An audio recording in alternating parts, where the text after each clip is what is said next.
예, 반갑습니다. 네, 어, 안녕하십니까. 예, 오늘 사회를 맡은 고신여대 장기이식연구소 소장 신호식입니다. 제 목소리 잘 들리시나요? 네, 네, 잘 들립니다. 어, 저희 대학은 그 기독교 대학이어서 제가 먼저 하나님 앞에 기도드리고 오늘 8차 정기 세미나를 진행하도록 하겠습니다. 사랑이 많으시고 은혜가 풍성하신 하나님 아버지, 연구할 수 있는 자리에 저희를 세워주셔서 감사합니다. 오늘은 장기이식연구소 제8차 정기 세미나를 개최합니다. 하나님과 이웃을 잘 섬기는 연구자 교수님들이 되게 하시고 장기 부전으로 힘들어하는 우리 환자들을 위해서 최선을 다해서 연구하기를 기도합니다. 오늘은 프리시즌 트랜스플란트 메디슨에 대해서 공부합니다. 학자 입시를 허락해 주셔서 잘 강의하게 하시고 학자의 길을 허락해 주셔서 잘 이해할 수 있도록 도와주십시오. 예수님 이름으로 기도드립니다. 아멘. 네, 감사합니다. 먼저 고신들의 장기식 연구소 제8차 정기 세미나를 개최하게 하신 하나님께 감사드리고 또 강의를 맡아주신 계명의대 신장연구소 박우영 교수님, 그리고 좌장을 맡아주신 본교 장기식 연구소 정현순 교수님, 그리고 참석해 주시는 원내 교수님들과 여러 선생님들, 그리고 연구간사로 수고해 주시는 문형환 교수님과 정화일 교수님 감사의 말씀드립니다. 특별히 오늘 강의를 맡아 해주실 교수님께서는 신장이식 또 여러 파트 관련해서 대한신장학회와 또 대한이식학회에서 활발한 또 연구를 활동하고 계십니다. 또 이 세미나를 통해서 또 활발한 학술 교류가 계속되기를 바라고, 오늘 아까 공지드렸던 대로 프리시즌 트랜스플란트 메디슨에 대해서 박우영 교수님이 발표해 주시고 정현순 교수님께서 좌장을 맡아주시겠습니다. 정 교수님 진행을 부탁드립니다. 네, 박 교수님 반갑습니다. 네, 안녕하십니까. 네, 여러 교수님들 반갑습니다. 우리 박 교수님께서는 지금 제 대구에 계명대학교 동산의료원에서 근무하고 계시고 최근 신장 이식 분야에 있어서 떠오르는 샛별이 되시겠습니다.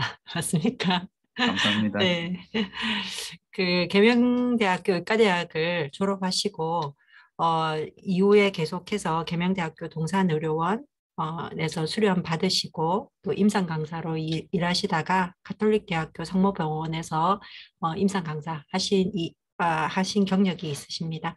그리고 지금은 계명대학교 동산의료원에서 부교수로 근무하고 계시고 2015년 이후에 그 이식학회 젊은 연구자상 수상하시고 이후에도 활발히 연구와 진료에 활동을 하고 계신 교수님이십니다.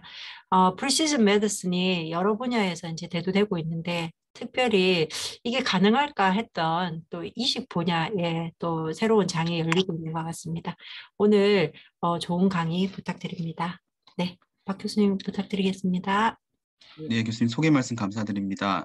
저는 계명의대 신장내과 박우영입니다. 교수님 제 강의 제가 공유를 해도 될까요? 제 강의. 공유하시면 됩니다. 네.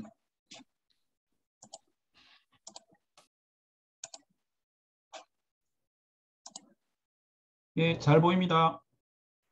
네, 교수님 소개 말씀 감사드립니다. 다시 한번 인사드리겠습니다. 저는 계명의대 신장내과 박우영입니다. 고시대학교 의과대학 장기이식 연구소 제8차 정기 세미나에 초청해 주셔서 감사드립니다. 아직까지 많이 부족하고 배워야 될 것도 많은데 또 이런 좋은 자리에서 발표를 할 수 있게 기회를 주신 이 신호식 소장님과 다른 여러 교수님들께 감사의 말씀을 드립니다. 제가 오늘 말씀드릴 주제는 Precision Transplant Medicine Biomarkers to the Rescue라는 주제입니다. 제가 이 프레시즌 메디슨이라는 주제를 가지고 2019년도 삼남 학술대회 때 한번 발표를 한 적이 있습니다. 처음 그때 그 주제를 받았을 때는 이 프레시즌 메디슨이라는 용어 자체가 굉장히 생소하고 이게 뭐지? 어떻게 보면 그 전부터는 관심을 잘 보이지 않았던 분야를 그때 처음 접하게 되고 그러면서 정말 이것이 나중에는 정말 많이 쓰이겠구나 하는 생각이 들었고 지금은 이 프리시즌 메디슨이 거의 일반적으로 쓰일 만큼 굉장히 여러 분야에서 사용되고 있는 것으로 알고 있습니다. 그래서 저도 이제 그때부터 해서 조금 관심을 갖고 여러 연구들이나 이런 것들을 이제 보고 있긴 한데, 아직까지는 이제 공부를 하고 있고, 솔직히, 어떤 프로덕트가 나온 건 아니라서, 저는 이제 오늘 강의에서는 주로 이제 어떤 문헌에 대한 어떤 고찰, 이런 부분들에 대해서 좀 말씀을 드리도록 그렇게 하겠습니다. 다음과 같은 순서로 말씀을 드리고자 합니다. 아마 이게 프레시즌 메디슨이라고 하면은 아마 이 사건이 가장 많이 알려진 사건이 아닐까라고 생각을 합니다. 2015년도에 그 전 오바마 대통령이 이 이제 프레시즌 메디슨 이니시어티브라고 해서 이제 연설을 한 게 있습니다. 이때 이 뭐 암이라든지 당뇨와 같은 이런 여러 가지 질환들에 있어서 이런 이제 새로운 이 프레시즌 메디슨을 적용하겠다. 이것이 결국은 이런 우리와 우리 가족들의 건강을 위해서 이 환자 개개인의 어떤 정보를 수집하고 이것을 토대로 어떤 이런 이제 새로운 이 프레시즌 메디슨을 좀 더 활성화하겠다라고 이제 그때 강의를 했었습니다. 우리가 보통 이제 프리시즌 메디신 또는 퍼스널라이즈드 메디신이라는 말을 많이 쓰는데 실제로 이 퍼스널라이즈드 메디신은 이 프리시즌 메디신과 좀 유사한 좀 오래된 텀이라고 할 수 있습니다. 실제 이 퍼스널라이즈드라는 것은 이 환자 개개인의 고유한 어떤 환자의 특성에 따라서 환자 개개인에 대한 어떤 치료 방법을 개발하는 그런 개념으로 좀 오인을 할 수가 있는데 실제 이 프레시즌 메디신은 어떤 유전적인 영향이라든지 어떤 환경적인 영향 그리고 또는 라이프 스타일의 어떤 요소를 전체적으로 이런 것들을 기준으로 해서 이 이제 환자의 어떤 치료를 하고자 하는 어떤 그런 개념이고 그래서 어떻게 보면은 이 퍼스널라이즈 메디슨보다는 조금 더 광범위한 이런 어떤 용어라고 할 수가 있겠습니다. 기존에 우리가 하는 이제 의학은 이 환자가 같은 질환을 갖고 있으면은 어떤 치료적인 부분에서도 같은 치료를 한다는 이 one size fits all이라는 어떤 접근 방법이었다면은 이 personalized medicine, precision medicine의 경우에는 이 환자가 갖고 있는 어떤 유전적인 요인에 따라서 타겟 세라피를 할 것인지 또는 스탠다드 세라피를 할 것인지 이러한 것들을 이제 결정해서 치료하는 환자 개개인별의 어떤 특성을 고려해서 치료하는 개념으로 이 패러다임이 변화되고 있습니다. 이러한 이 프레시든 메디슨, 정밀의학이라고 하는데 이 정밀의학이 이제 보편화되긴 가장 큰 이제 사건은 역시나 인간 게놈 프로젝트가 2001년에 완성되면서 우리 인간의 모든 유전자 염기 서열을 읽을 수 있게 되는 그 계기 이후로 이러한 이제 프레시든 메디슨이 점차적으로 많이 연구가 되고 있습니다. 당시에 이 게놈 프로젝트 당시에는 이 생어 시퀀싱 방법으로 우리가 이제 DNA 염기서를 읽었는데 이때는 굉장히 비용도 많이 들고 시간도 많이 들었기 때문에 최근에는 이 차세대 염기서열 방법이라고 하는 NGS 방법으로 이러한 염기서열을 효율적으로 짧은 시간 동안 많은 것을 읽음으로써 그 어떤 경제적인 비용 자체도 많이 완화되어 있는 상황입니다. 이런 이제 프레시즌 메디슨에 있어서 이제 이 생물 정보학 기법들이 이제 주가 되는 진단 툴인데 이게 이제 그 중간에 이제 오믹스라는 개념이 있습니다. 이 오믹스는 이 환자의 어떤 유전자 정보가 담겨 있는 이 DNA 레벨인 어떤 제노믹스 그리고 또는 이 RNA, 이 mRNA 익스프레션이라든지 프로테인 DNA 인터랙션을 이제 연구하는 이런 트랜스크립토믹스 그리고 프로테인 익스프레션이나 프로테인의 어떤 구조를 전체적으로 연구하는 프로테오믹스 그리고 프로테인 인터랙션과 프로테인의 컴플렉스를 연구하는 인터로토믹스 또 이런 여러 유전자에서 발생되는 여러 대사체를 연구하는 이 메타볼로믹스 이러한 분야로 나누어져 있으면서 이런 것들이 개별적인 게 아니라 전체적으로 같이 연구가 됨으로써 어떤 이 환자의 어떤 유전자 정보를 파악하고 이것을 이제 임상에 적용하는 것입니다. 이러한 것이 이제 중요한 것은 기존에 저희가 이제 이식 분야에 있어서의 어떤 바이오마커의 문제점이 대두되어 되었기 때문에 아마 이러한 이식 분야에 있어서도 이제 이 프레시전 메디신을 적용하는 게 좋겠다 하고 아마 이제 많은 분들이 이제 연구를 하고 있습니다.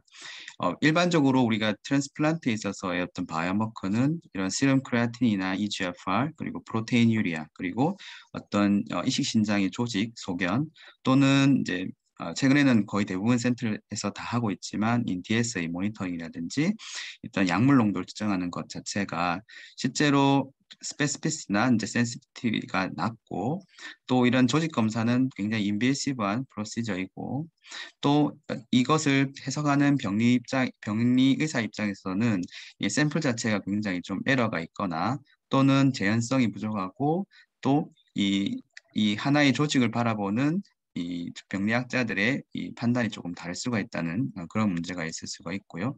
이러한 신장 내과 의사나 또는 이식외과 의사에 있어서도 이게 굉장히 정량적이지도 못하고 스레스홀드도 명확하지가 않고 이제 이런 복잡한 케이스에서 적용하기가 이제 쉽지가 않고 이런 이제 예후적인 측면에서 좀 영역이 떨어진다 해서 최근에는 이런 이제 새로운 바이오마커 이 프로시즌 메디슨 이 분야에 있어서 이런 새로운 바이오마커들이 환자 개개인별로 이런 이제 환자의 정보를 토대로 해서 어떤 환자의 어떤 임상 상황을 예측하는 이런 부분이 많이 발전되고 있습니다.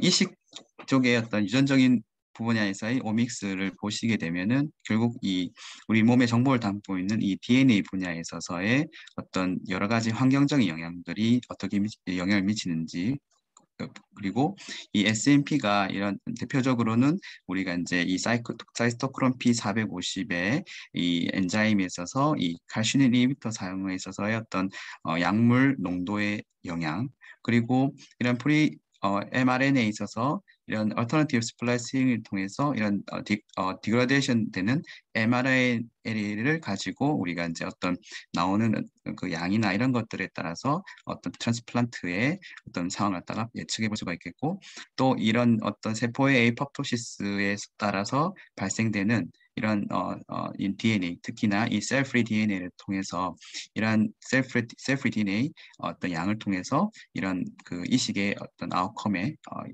을 예측하는데 도움을 받을 수 있는 이런 바이오마커들이 개발되고 있습니다.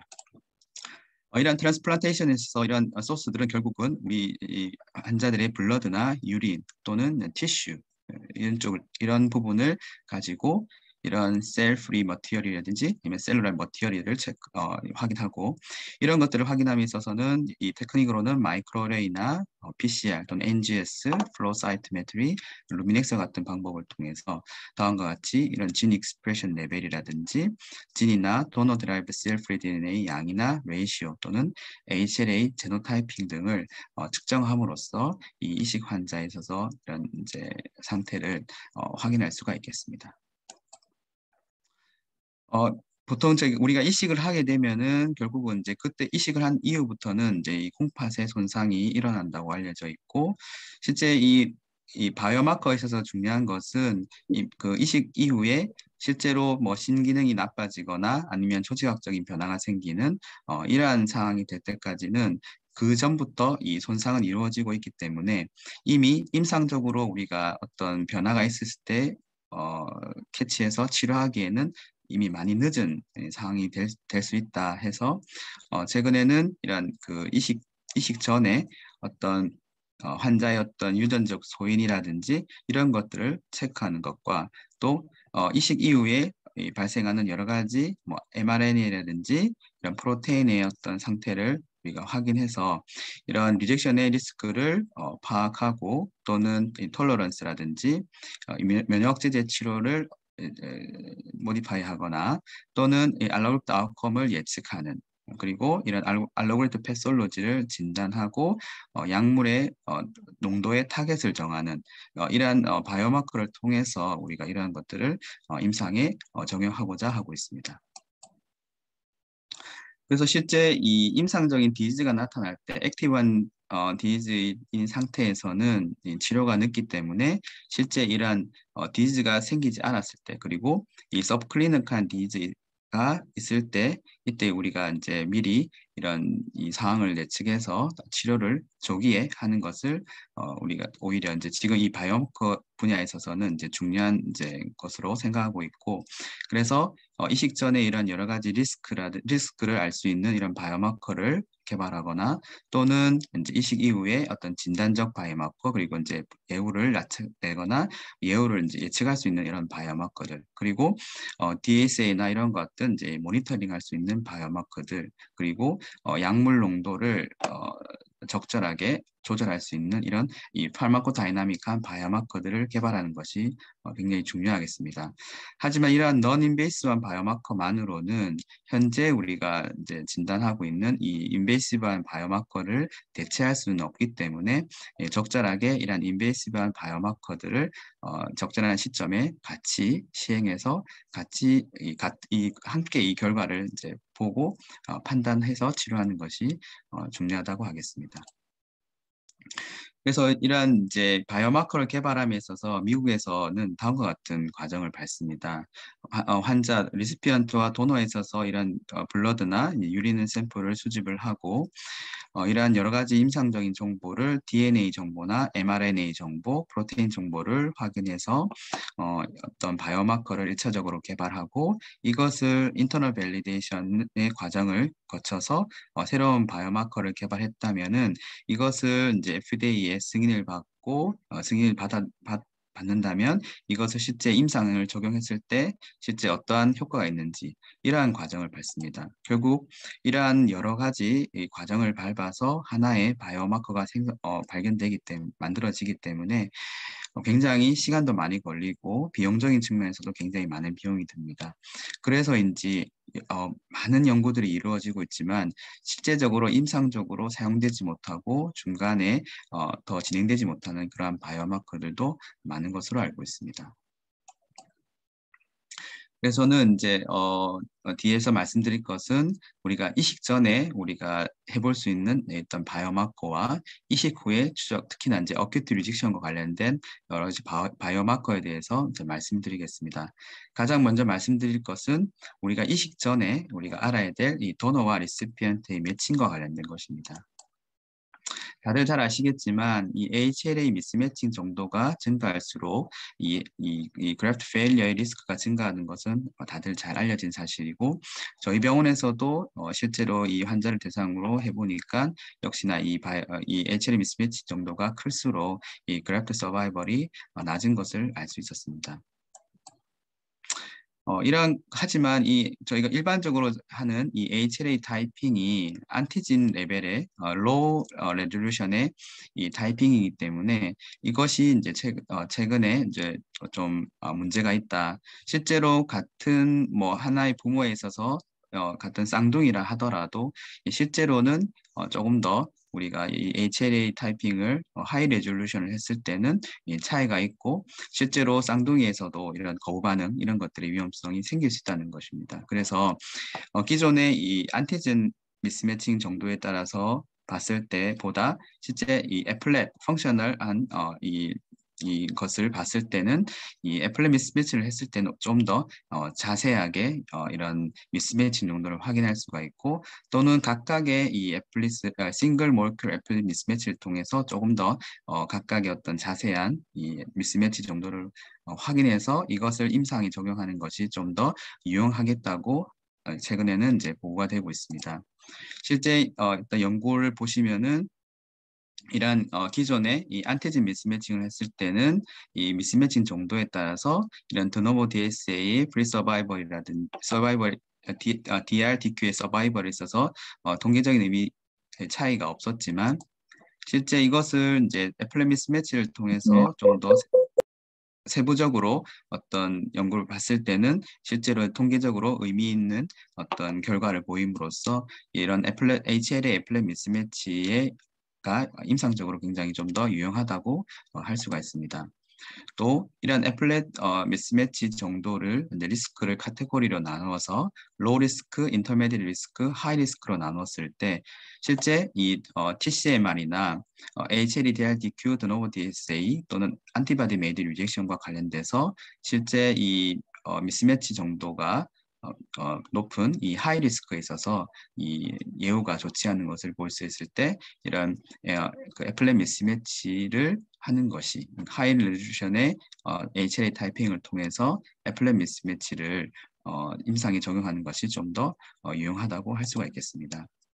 최근에 이제 제이슨에서 발표했던 연구에 따르면은 이런 애플렛 미스매치에 있어서 특히나 이 HLA 여러 부분 중에서도 HLA DQ, A1, B1이 이런 드노버 DSA라든지 리젝션 또는 그래프트 펑션 또는 그래프트 페일리어에 있어서 조금 더 예측해 볼 수 있는 주요한 이 타입이라고 보고한 바가 있습니다.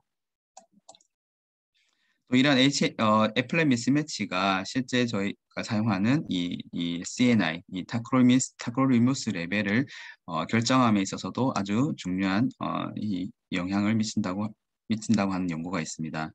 이런 그 애플렛 미스매치 정도를 10일을 기준으로 나눴을 때 10일보다 큰 것을 하이 알로이뮨 리스크라 하고 10일 이하의 경우를 이제 로우 알로이뮨 리스크라고 나눴을 때 실제 우리 타크로리무스 레벨을 5.5 미만으로 유지했을 때 이런 이 드노버 DS의 발생이 의미 있게 높아진다는 보고가 있어서 아마도 지금 현재 어떤 콘센서스를 볼 때는 이 타크롤리무스 레벨을 5 미만으로는 낮추지 않도록 하는 것이 아마 이러한 연구 결과를 통해서 컨센서스가 이루어진 것으로 생각이 됩니다. 2017년 워킹그룹에 있어서도 이런 HLA 모레큘러 미스매치의 중요성을 강조하고 있는데 이런 HLA 모레큘러 미스매치를 이제 하이와 로우로 나눠서 나눴을 때 이 드노버 알로이뮨 리스폰스 리스크를 우리가 예측해 볼 수 있다고 하여서 이러한 HLA 모레큘러 미스매치를 이제 강조하고 있습니다. 그래서 이러한 그 HLA 타이핑을 할 때는 A, B, C, DRDQ, DP를 모든 것을 하는 것을 권고하고 특히나 이 하이 레졸루션의 모레큘러 메소드를 사용하는 것을 권고하고 있습니다. 그리고 이런 하이 레졸루션 방법을 통해서 이런 에피톱 쉐어링의 개념인 이 크랙이라는 개념을 통해서 이러한 이 같은 안티즌 미스매치에서는 발견되지 않았던 이런 이 미스매치를 이런 하이 레졸루션 방법의 이 에피톱 미스매치를 통해서 확인해 볼 수 있다는 것을 강조하고 있고 그래서 이런 그 HLA 센시타이징이 없는 환자만 이 로우 리스크로 하자 이렇게 이야기하고 있고 실제 이런 그 환자의 알로이뮨 스테이투스를 실제 환자의 어떤 이식 전후의 어떤 예후에 있어서 어떤 리스크를 평가하는 데 중요한 요소라고 이야기하고 있습니다. 다음으로는 우리가 이식 전에 어떤 면역제제 사용에 있어서 환자의 이식 전 상태, 특히나 유전학적인 상태가 중요한 것을 강조하고 있는 것을 말씀드리겠습니다. 앞에서 말씀드린 것처럼 이런 약물 치료에 있어서도 예전에는 하나의 진단명에 하나의 치료만 있었다면 최근에는 환자의 어떤 유전학적인 소인에 따라서 약물을 많이 투여해야 될지 또는 적게 투여해야 될지를 이제 결정을 할 수 있습니다. 이러한 것들은 결국은 이 도너의 유전적인 요소 그리고 리시피언트의 유전적인 요소 그리고 이러한 유전적인 것들의 적합성 자체가 같이 맞물려 있기 때문에 특히나 이식 환자에 있어서 이러한 유전적인 요소는 굉장히 중요하다고 할 수 있겠습니다.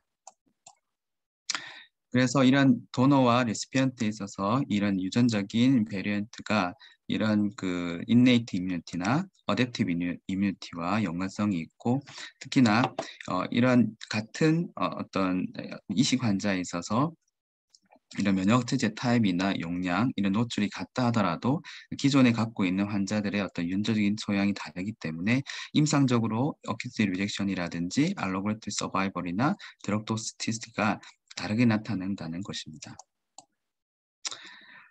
그래서 우리가 대표적으로 사용하고 있는 칼슘 이니비터에 대해서는 이 유전적인 어떤 제노타입에 대해서 많은 연구가 이루어져 있습니다.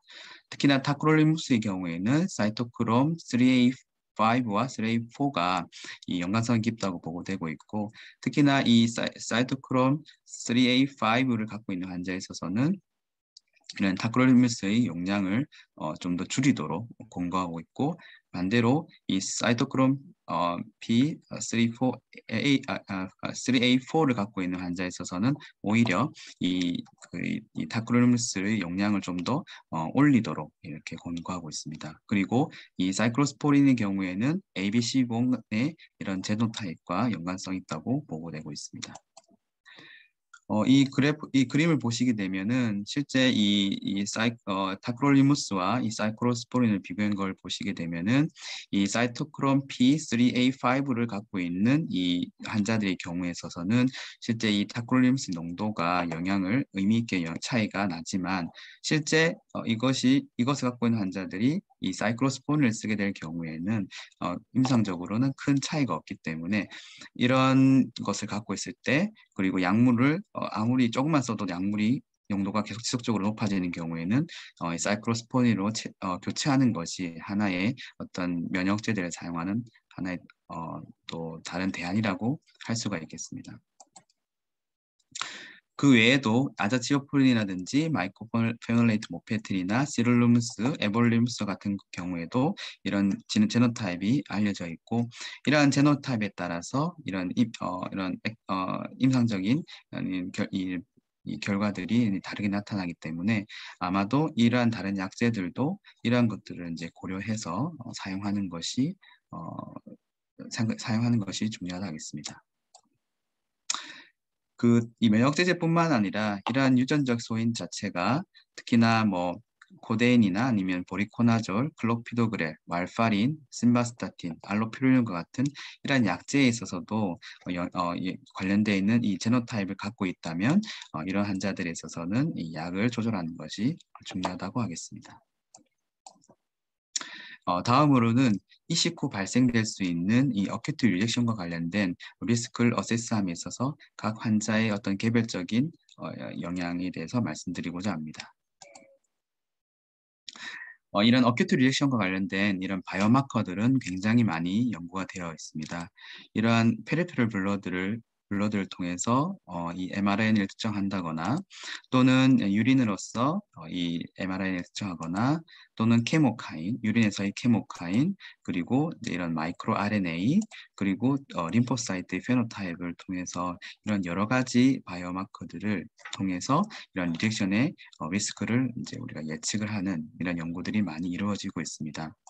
특히나 이런 뭐 그랜자임 B나 프로포린, 이런 뭐 HATRA 같은 경우에는 이제 이 어큐트 리액션과 리액션에 있어서 이 이제 블러드에서의 mRNA가 이제 이 센시티비티나 스페시피티가 모두 높다고 보고하고 있고, 유린에서도 마찬가지로 이러한 어떤 이 바이오마커들이 유용하다고 보고하고 있고, 또는 프로테인 레벨에서도 마찬가지로 이런 CXCL9이나 10이 실제 이런 바이오마커로서 더 유용하다고 보고가 되고 있습니다.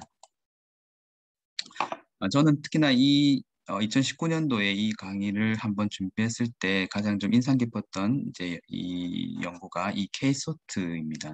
이 K-SOT 에세이는 그때 2014년도에 이제 발표가 됐었고, 이 페리페럴 블러드의 이 RNA, 이 17개의 진 세트를 이용해서 이 어큐트 리액션을 이제 조기에 예측하는 이러한 이제 연구였습니다.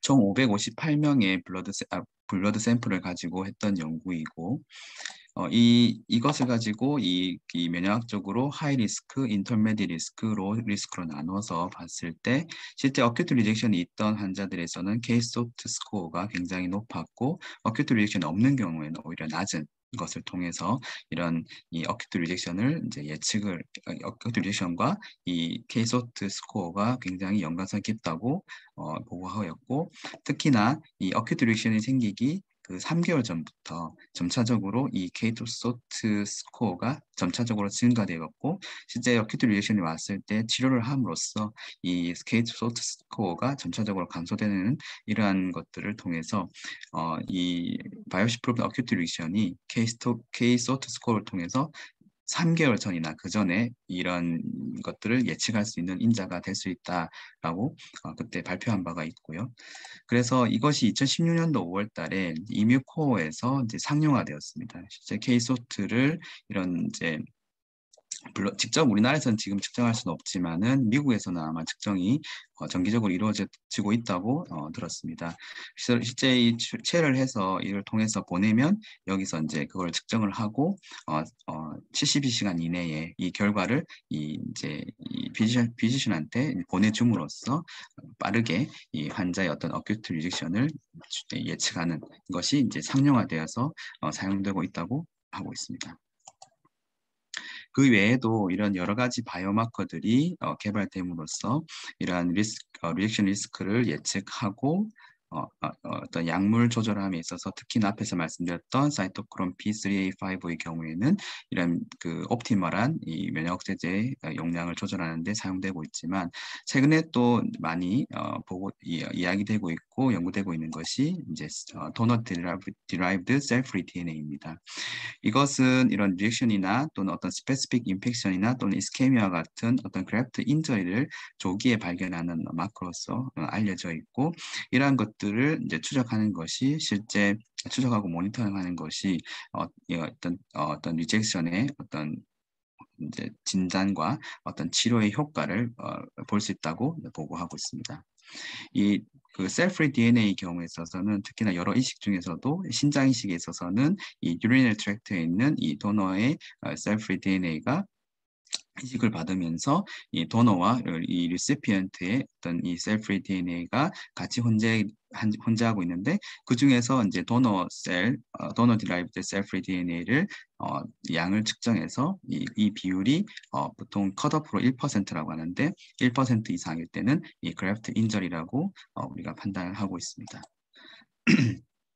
그래서 신장 이식을 하게 되면 결국 이스케미아라든지 리젝션 또는 인펙션과 같은 키드니 데미지를 주게 되고 이것이 이 크레아틴이 상승하기 그 전에 먼저 이 셀프리 DNA 레벨이 증가함으로써 이런 키드니 페일러가 진행되고 있다는 것을 조기에 예측할 수 있는 하나의 마커로서 이제 보고가 되고 있습니다.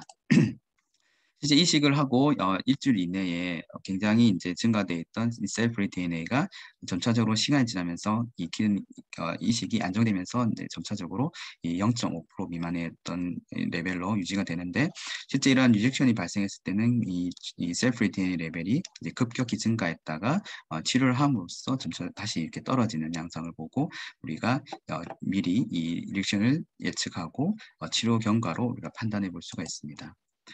그리고 이제 이런 여러 연구들을 통해서 이제 메타 분석이 이루어진 것이 이제 재작년에 보고가 됐었는데 이것은 실제로 이제 T셀 메디에이티드 리액션은 예측을 하기는 어렵지만 이 안티바디 메디에이티드 리젝션에서는 이제 의미 있게 이 조기에 진단할 수 있는 어떤 바이오마커로서의 유용성을 보고하고 있습니다. 또 이게 이제 씨름에서뿐만이 아니라 이제 유린에서도 어떤 이 셀프리 DNA가 의미 있다고 하는 이제 연구가 이상호 교수님 팀에서 이제 보고가 되었습니다.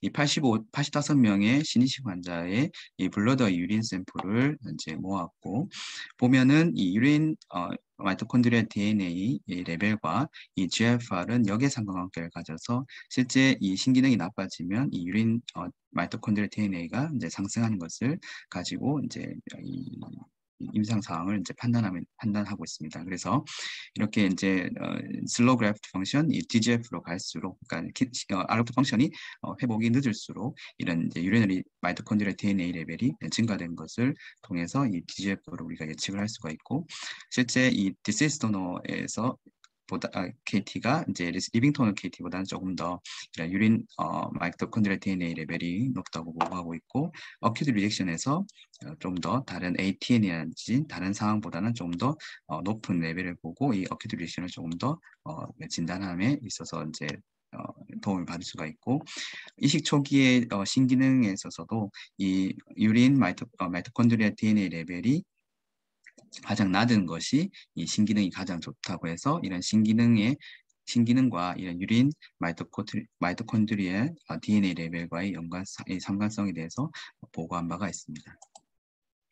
그리고 또 최근에 조금 더 이 연구 분야에서 각광받는 것이 엑소점 연구입니다. 이 엑소점에 있어서 이런 이 파티클, 이 멀티얼들이 이 이식이 되고 난 이후에 이 리시피언트의 이 덴드라이틱 셀의 안티진 프리딩 안티젠 프레젠팅이 돼서 이것이 이제 T셀을 자극해서 이 어떤 T셀 메디에이트 리젝션을 예측한 하나의 도구로서 연구가 되고 있고, 실제 지금까지 연구된 것은 특히 이제 우리나라에서도 이 경북대 팀에서도 이 T셀 메디에이트 리젝션과 엑소전과의 연관성에 대해서 이제 보고한 바가 있습니다. 이러한 여러 가지 바이오마커들을 실제 임상적인 상황에서 어떻게 적용할지에 대해서 보고한 것에 대해서 말씀드리고자 합니다. 앞에서 말씀드렸던 이 스타 2017년도 워킹그룹에서는 이런 이식 전에 환자의 어떤 도너 스페시픽한 메모리 리스크라든지 프라이머리 알로이뮨 리스크를 이제 평가해서 특히나 이식에 있어서 하이 리스크 있는 환자들, 그리고 이런 뭐 리스크를 이제 특히나 HLA 모lecular 미스매치를 통해서 이 분류를 하고, 특히나 하이 리스크에 있는 환자들은 조금 더 개별적으로 면역제를 좀 더 강화하는 어떤 스트래티지를 사용하고, 이것을 이제 평가함으로써 각각의 이 면역과 관련된 리스크에 따라서 적절한 어떤 면역제 사용을 이제 평가하는 것이 이제 이 실제 임상 현장에서 이제 적용돼 볼 수가 있겠고, 그 중에서 저희가 앞에서 말씀을 드렸지만 이 HLA 타이핑을 하이 레졸루션 방법으로 했을 때 이런 HLA 모lecular mismatch가 실제 좀 더 임상적으로 유용하게 사용될 수 있을 거라고 이야기하고 있습니다. 또 이거 이외에도 이런 하이 리스크에 있는 환자에 있어서는 우리가 뭐 디센시티제이션을 미리 한다거나, 또는 ATG와 같은 조금 더 폴리크로널 안티바디를 인덕션 제제로 사용한다거나, 또는 이 CNI 도즈를 이 리스크에 따라서 조금 빨리 조기에 줄인다거나, 또는 낮은 용량으로 시작하는 것들을 결정할 수도 있겠고, 그 이후에 모니터링에 있어서도 하이 리스크에 있어서는 DSA를 조금 더 자주 모니터링 한다거나, 이런 서베일런스 바이옵시를 뭐 1개월, 3개월, 1년 지속적으로 한다거나, 또는 뭐 노말 리스크의 경우에는 블러드나 유린과 같은 것을 검사를 통해서 이런 바이오마커를 스크리닝 한다든지, 또는 로우 리스크에 있는 환자들은 이런 DSA라든지 이런 바이오마커의 팔로업 없이 이런 약물 농도와 이런 시럼 크레아틴만으로도 추적하는 데 용이하겠다라고 임상적으로 정해 볼 수 있다고 보고하고 있습니다.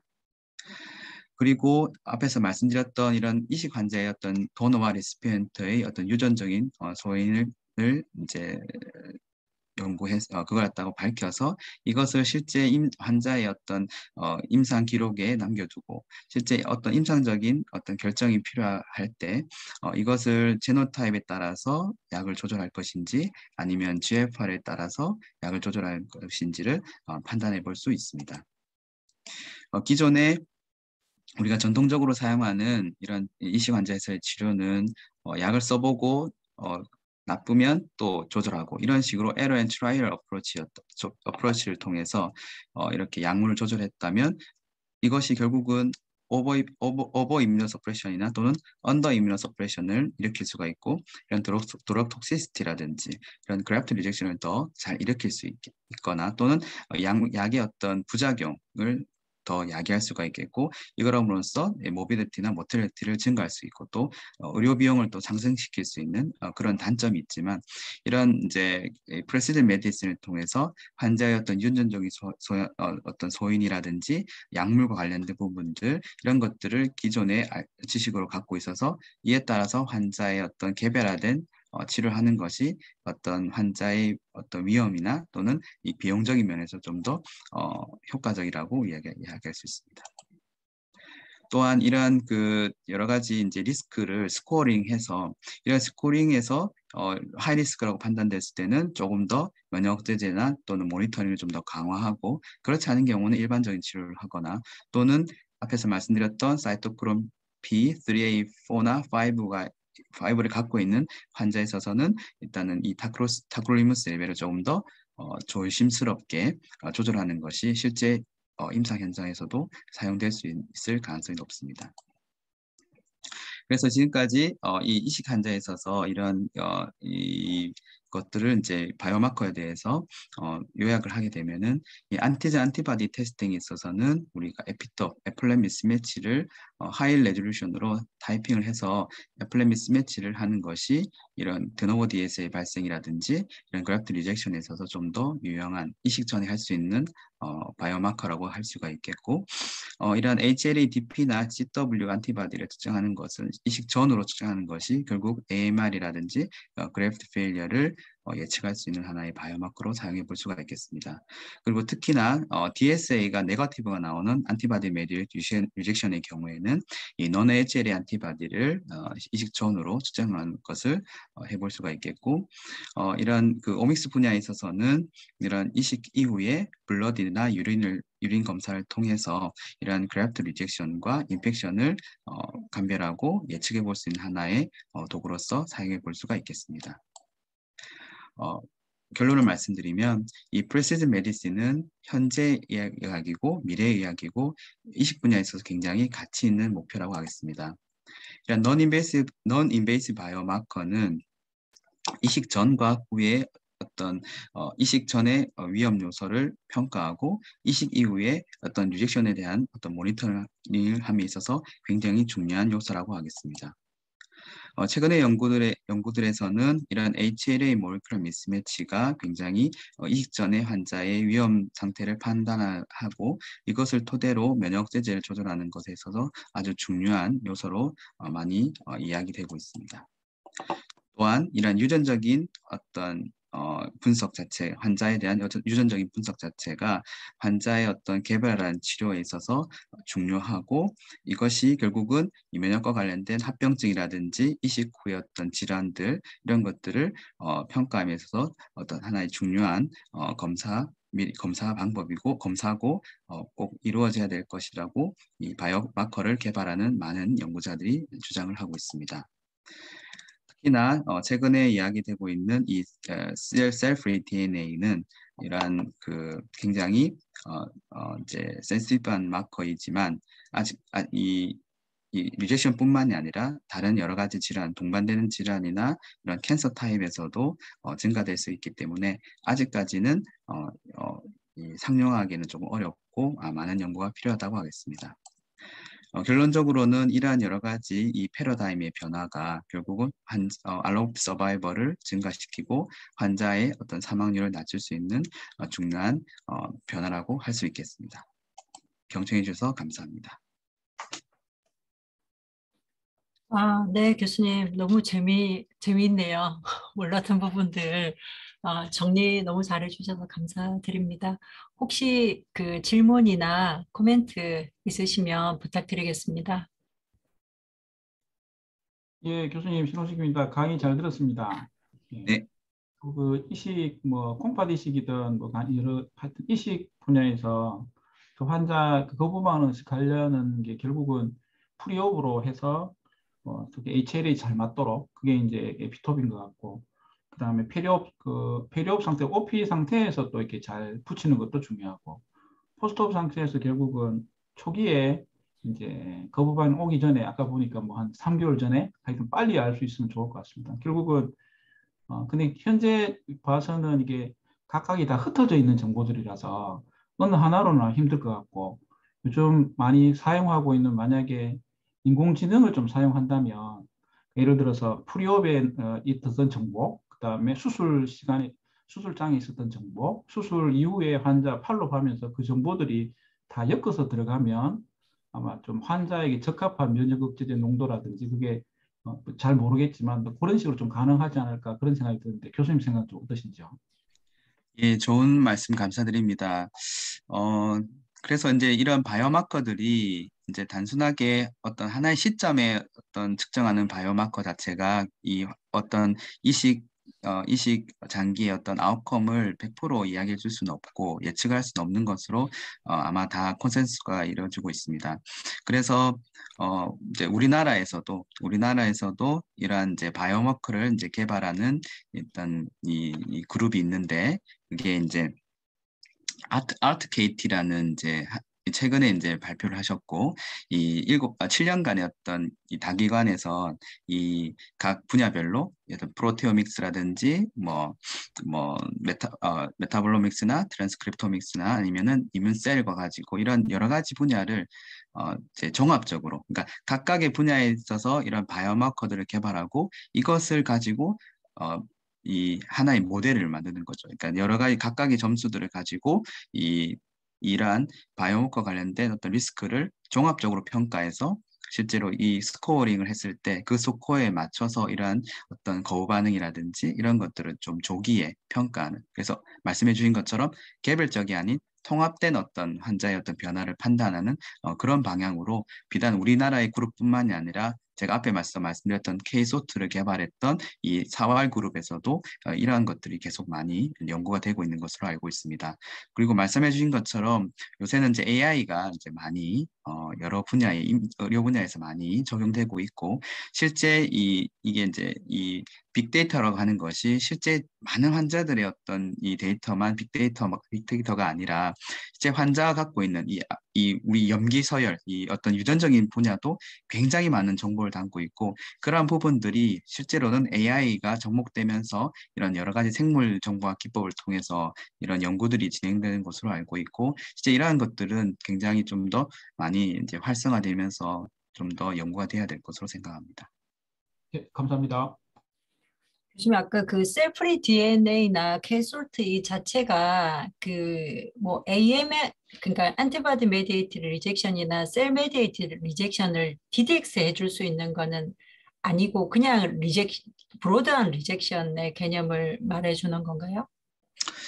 그 K소트 같은 경우는 좀 안티바디 메디 리젝션이나 그다음에 또는 이제 셀룰 리젝션을 같이 다 이제 분류해서 봤지만은 아마도 그냥 리젝션에 관련된 어떤 마커로 이제 제가 알고 있고, 셀프리 DNA는 뒤에 아까 말씀드렸지만은 이게 셀프리 DNA 자체가 결국은 어떤 리젝션을 나타내는 하나의 딱 리젝션을 갖다가 진단하고자 하는 게 아니라 실제 그래프트 인저리가 생기면은 이런 파티클들이 나오기 때문에 부서진 것들이 나오기 때문에 실제로는 이것을 가지고 100% 리젝션을 감별을 하기는 어렵습니다. 실제 ATN 때도 올라갈 수가 있고 한데 지금까지 이제 연구된 바에 따르면 이 안티바디 메디에이티드 리젝션 때 조금 더 많이 상승된다. 그리고 ACR 때는 상승은 되지만 그거에 비해서는 조금 덜 상승된다. 이런 걸 통해서 조금은 감별을 할 수 있지만 앞에서 말씀드린 것처럼 다른 뭐 BK 바이러스라든지 또는 인펙션이나 아니면 캔서에 있어서도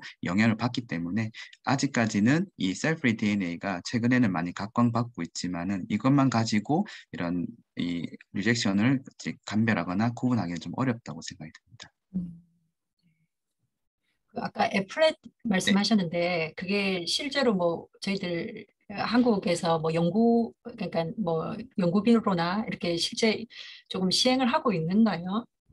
지금 네. 저희 이제 코트라이 우리나라 이제 리스트링 코트라이에서 거기 이제 정종철 교수님이 이제 그 애플렛 미스매치 관련돼서 아마 이제 연구를 하는 걸로 알고 있습니다. 아마 거기 있는 데이터를 가지고 실제로 아마 발표를 하셨는지 모르겠지만 아마 그 부분에 대해서는 이제 그분이 좀 하고 있는 걸로 제가 알고 있습니다.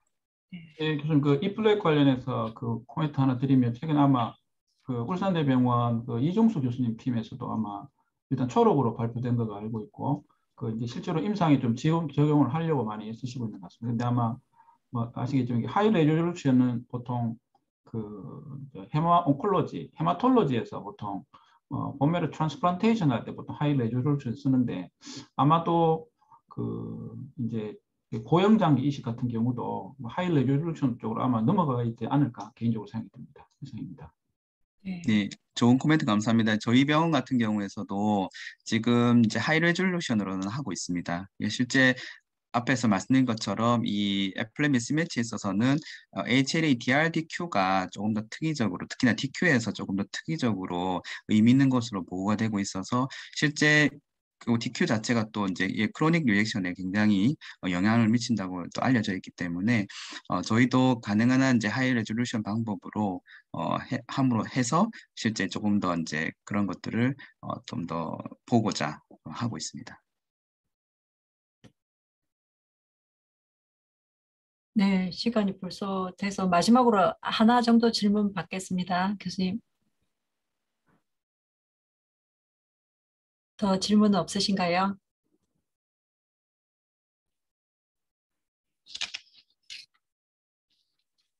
네. 저 이식 분야에 있어서 진짜 아까 에러 앤 트라이얼이라는 말이 굉장히 조금 가슴에 와닿았는데, 참 저희들이 경험적으로 좀 일률적으로 치료하거나 아니면 좀 이 시간을 되돌릴 수 있었으면 좀 어떻게 좀 다르게 치료했을 텐데, 뭐 이런 생각이 들 때가 참 많은데, 좀 그런 부분에 있어서 저희들 임상의사의 속을 조금 후련하게 뚫어줄 수 있는, 예, 기대되는 프리시즌 메디슨에 대한 개념을 갖게 해주셔서 오늘 강의 너무 유익했습니다. 교수님, 오늘 강의해 주셔서 감사드립니다. 그리고 네, 오늘 참석해 주신 여러 선생님들께서도 유익한 정보 많이 얻으셨으리라 믿고 오늘 세미나는 이것으로 마치도록 하겠습니다. 감사합니다. 감사합니다. 잠깐 광고 좀 드리겠습니다. 네.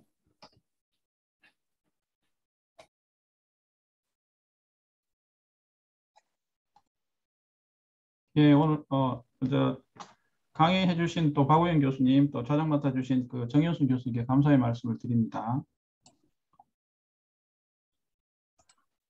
일단 저희 연구소에서 주로 이제 진행적인 연구가 보통 면역 관용 관련해서 조절 T세포 연구를 현재 진행하고 있고, 이번에 신진 연구비를 특별히 기초교실과 함께 하게 돼서, 특별히 저희 같은 경우는 면역 관용 관련된 조절 T세포, 그다음에 특별히 지방 유래 줄기세포 조건 분비체를 이용해서 함께 하게 되었고, 또 허정훈 교수님, 또 김영호 교수님과 함께 또 준비하게 되었습니다.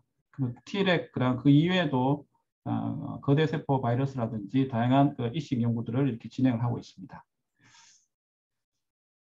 다음 세미나 광고를 좀 드리겠습니다. 다음 세미나는 장기이식 센터하고 장기이식 연구소 2주년 기념 개소식으로 일단은 진행할 예정입니다. 6월 16일 목요일에 진행할 예정이고, 이번에는 온라인 아니고 현장에서 진행할 예정입니다. 예배와 저녁 식사까지 준비되어 있고, 예, 기념품도 빨간표로 크게 되어 있습니다. 그래서 저번 1주년처럼 초기 개소식처럼 좀 그런 건 아니고, 제가 이번에는 좀 크게 좀 준비를 잘 하려고 합니다. 이어서 저희가 그 시간대 같은 장소에서 이식 분야에 가장 앞에서 또 연구하고 계신 가톨릭의대 신장내과 장기이식센터 양초르 교수님 모시고, 간이식 파트에서는 서울아산병원 정동환 교수님 모시고 각각 최신 지견에 대해서 공부할 예정입니다. 바쁘신 와중에도 참석해 주신 또 원내 교수님들과 여러 선생님들의 감사의 말씀을 드리고, 또 열심히 잘 지내시고 2달 뒤에 현장에서 꼭 뵐 수 있기를 기대합니다. 참석해 주셔서 감사합니다.